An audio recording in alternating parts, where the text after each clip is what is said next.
एक बार की बात है, एक छोटी सी गांव में एक बच्चे का नाम रोहन था।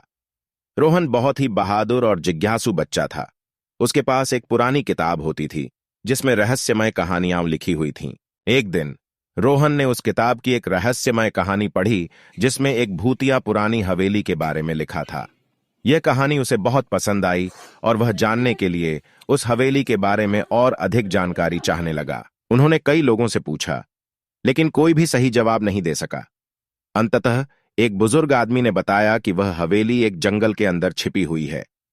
यह सुनकर रोहन और उसके दोस्तों का दिल धड़क गया। धीरे धीरे वे जंगल की ओर बढ़ने लगे। जंगल में घुसते ही वातावरण बदल गया। हवा ठंडी और आत्माएं चीख पड़ीं। रोहन और उसके दोस्त डर के मारे थरथराने लगे, लेकिन वे हवेली के रहस्य को सुलझाने के लिए आगे बढ़ते रहे। अचानक एक पुरानी आवाज आई, कौन है वह जो मेरे रास्ते में आ गया है?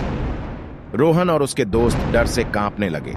वे चीखने लगे, कृपया हमें माफ कर दें, हम यहाँ केवल रहस्य को सुलझाने आए हैं। रोहन और उसके दोस्त घबराए हुए हवेली के भीतर घुस गए। वहां उन्हें एक वृक्ष के नीचे बैठा हुआ भूत मिला। वह भूत मित्रवत के साथ बातचीत करने लगा। भूत ने कहा, मैं इस हवेली में रहता हूं और इसे अपना घर मानता हूं, लेकिन लोग भूतिया कहानियों के बारे में डर के कारण यहां आने से डरते हैं। रोहन ने कहा, हमारी निकम्मी ही है, हम तो सिर्फ तुम्हार। भूत हंसते हुए बोला, ठीक है, मगर तुम्हें यहां रुकना होगा और रात का इंतजार करना होगा। रात के समय इस हवेली में कुछ ऐसा होता है जो तुम्हें आश्चर्यचकित कर देगा। रोहन और उसके दोस्त सवेरे का इंतजार करने लगे।